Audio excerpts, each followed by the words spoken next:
Barely 3 weeks after my son's wedding and honeymoon, I noticed his rather unusual habit of stopping by my place on his way home in the evenings. Initially, I thought he was just missing his original home. I asked him why, but he gave no reasonable answer. He always asked for food when he came around, which was rather odd for a newly married man. On his fourth visit, he came with one of his friends who was well known to me. I confided in his friend, who simply told me that our new wife cannot cook. In fact, on the days he didn't stop by, he ate at his friend's house or ate out. This was fire on the mountain. The choice was between encouraging him to eat outside with another woman and eventually end his marriage or saving the day. I opted for the latter.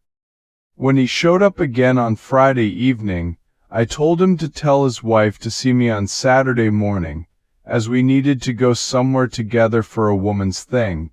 She came as I requested, and I told her I was entertaining my church society members and needed to cook for them. She was to assist me with the shopping for the cooking. I noticed the fright on her face. After returning home from the shopping, I told her she wasn't cooking, because the people involved had very peculiar tastes. She was, however, to pay attention to all that I did in the kitchen. We finished, or rather I finished all the cooking in about 4 hours. I made 4 different soups that I knew my son loved, made stew, and laced everything with chicken, fish, and beef. I added some steaming jollof rice to it. After finishing, I told her to divide everything we cooked into 2 equal portions. She was surprised when I told her to take 1 portion with her when she was going home. I knew the food would last about 6 weeks, and as predicted, my son did not show up at my door until week 7. I knew the food had finished.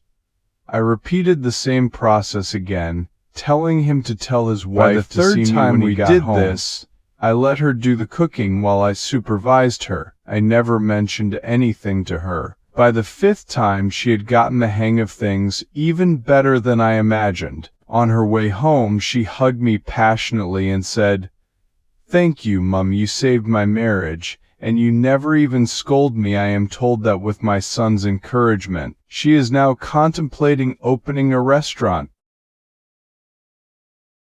Rather than being the catalyst to scatter my son's marriage, I opted for encouraging them in love for them to attain better understanding.